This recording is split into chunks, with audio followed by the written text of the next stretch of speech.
Hello, welcome back everybody to SMW Gaiden. First things first, I want to apologize because as you can see, I already beat this level and the next and the next. So basically, it's not the first time I'm recording this episode, but the previous part was actually kind of a disaster for several reasons that I'm not gonna get into. So, and I ended up making a save state by accident. So that's why I decided to redo this part from where I left it last time and playing all of the levels that I have to play again, even though I already beat them before. So, I owe you this. Yeah, the solution for this last part to the vertical level was actually pretty simple. I actually was expecting something like that. I think I made a couple of jumps right next to this one pipe.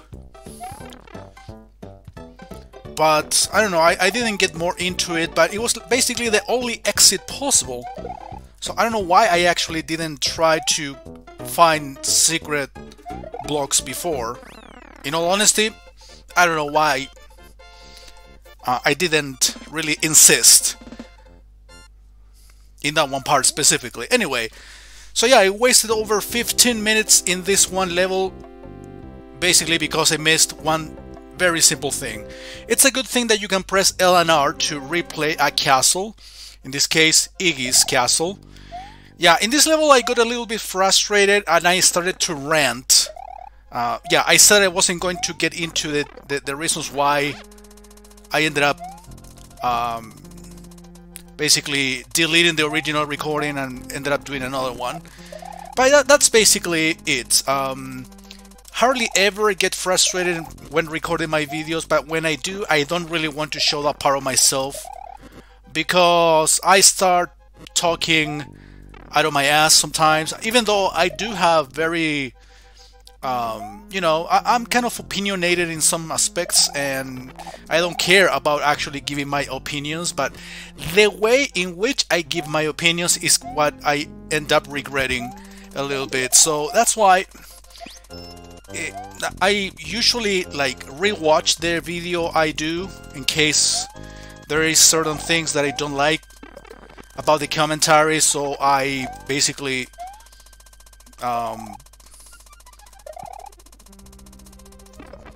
take them a look or take them a listen, basically to if it got my own approval afterwards. I mean, I could do some editing, but honestly that's not the way to go.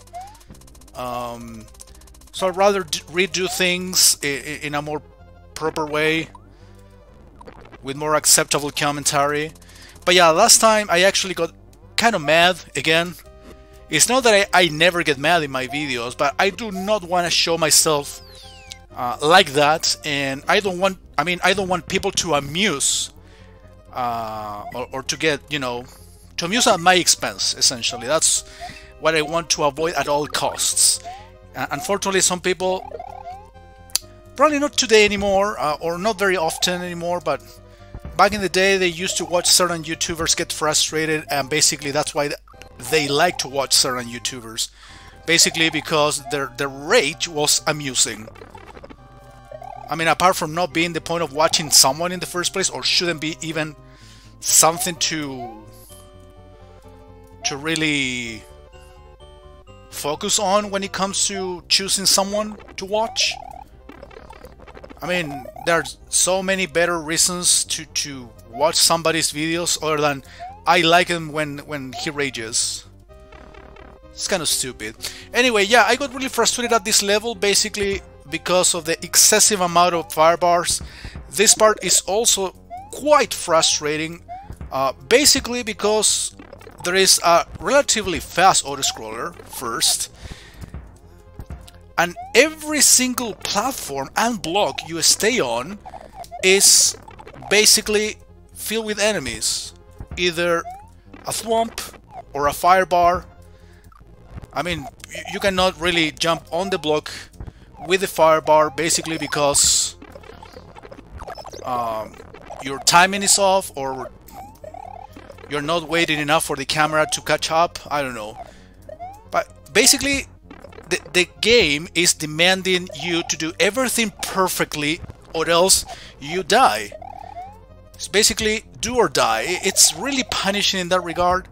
And again, if you don't have a power-up like this, it's like, dude, forget about beating the level legit. So that talks about one element that I did point out before. Again, I did it last time on the fail recording, but not with the best words or not with the best phrasing. But I detect basically a very unbalanced difficulty.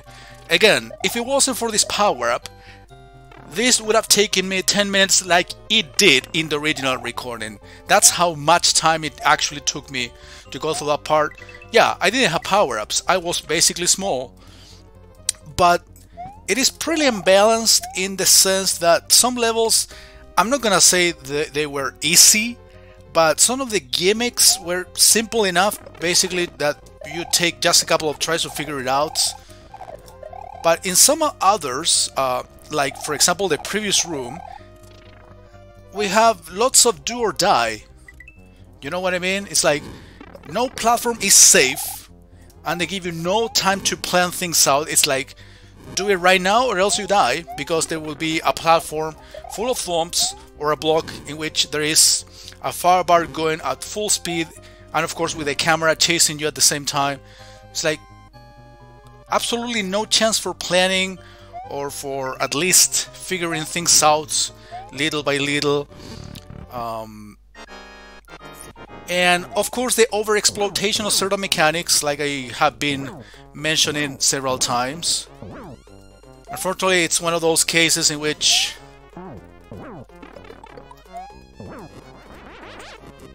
basically they introduce a new mechanic or a new enemy and over-feature it in every other level, or every level even. Yeah, it kind of sucks that this guy actually goes to the very middle. There we go. I think it took me less time than... was it Larry, the first boss I fought?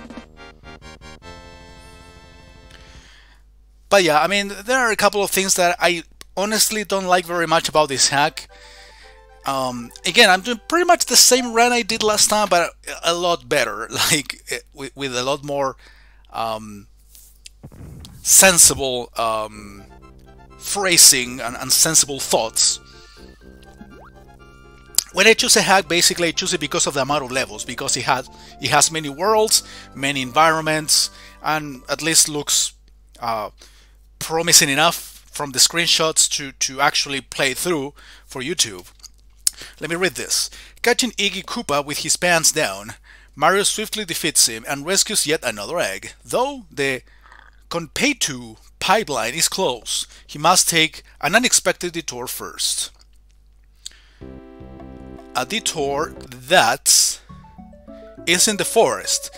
This is the place I actually wanted to unlock from the Gold Scouts that is actually in the lower part of this world. Maybe you can still access this place through that Gold Scouts, but regardless, I got up here, and this is basically a transition level between worlds, what, 5 and 6, right? Yeah, the previous castle was 5.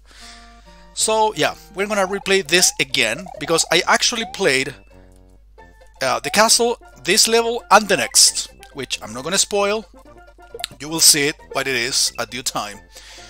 So yeah, this gimmick is essentially lots of foreground trees that hide certain enemies. Specifically, lots of piranha plants, you will see. Oh yeah, this part is actually kind of challenging as well. Oh yeah, this one is just horizontal, but the other one goes horizontal and vertical, so it's about timing, and it's way more preferable to be small in that situation. So yeah, again, what motivates me to choose certain hacks from Super Mario World Central or some other sites is basically how many exits, how many levels the game features. I mean, there's a reason why you don't actually see me play 10 level hacks, 5 level hacks, or even hack demos which maybe I should play more often, who knows. Yeah, I knew there was a banana plant, that's why. And look at this, that's a checkpoint. Creative. It's not the first time I see actually a checkpoint like that, surrounded by trees, and there is even bottomless pits hidden behind the trees. Again, that's creative, but it's not over the top. However, when I deal with a shit ton of swamps with absolutely no platform to stay on, and think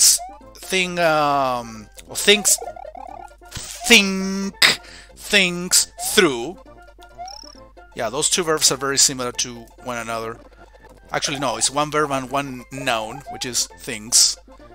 But yeah, it's hard to think things through with an auto-scroller with no room in the platform itself. And then the next room is super easy on the on the other hand. So that's the imbalance that I'm talking about. One room is simple enough, another one is challenging enough, and the other one is way over the top, basically introducing an idea and then over-exploit it to tiredness. And as you can see, World 6 features, well, the world map of World 6 features Streets of Rage music, surprisingly. So yeah, this is the last level I actually played, the Compeitu. I guess that's another Japanese food that I don't know enough about. I know nothing about, I should say. But it's a ghost house. So yeah, beating these 3 levels basically took me 20 minutes. Well, by this one I don't know how long it will take me, but it will be kind of a similar length. But in the castle, trust me, I was really frustrated. So yeah, I ended up doing the rant, and it's a good thing that I actually went through it like calmly, with certain degree of peacefulness, tranquility, whatever. And the cave actually solves a lot of problems. That's something we have to definitely admit. So we're gonna save it and kill the Hammer Brother with fireballs because we can. Well, one thing I actually wanted to praise about the castle and this part, specifically this level, is the one gimmick or one aesthetic element that I really enjoy about certain ROM hacks, when they combine outside locations and the inside type of levels, the castles or ghost houses. So I like it very much in ROM hacks when in either a full castle, that was a trap. Actually, I'm curious, what if is any of this platform solid? That's a very good question. Yeah, that's a trap. A fake platform that basically takes you to the water and you fight Big Boo underwater. I didn't notice there was a pipe. I honestly do not wanna lose my fire flower. I think in a part like this it's definitely better to be small.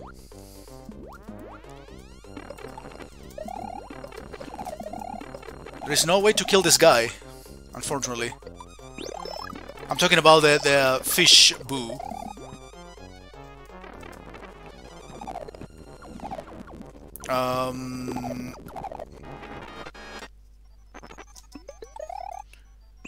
Yeah, I'd rather do that, honestly. I really doubt it's gonna change my situation dramatically. Well, can I be like below this thing? And yeah, I hit the Boo.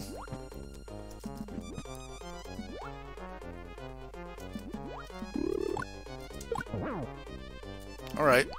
The last hit, I have to be extremely careful. Basically because I have to land on in solid ground. or else you die into the bottomless pit. Kind of smart. Well, I'm gonna play the next level, since I'm trying to make my videos 20-minute long. I'm curious about this secret exit though. I'm gonna take a look at off screen after I'm done with this particular episode. Yeah, from now on it continues to be blind. I didn't get to play this.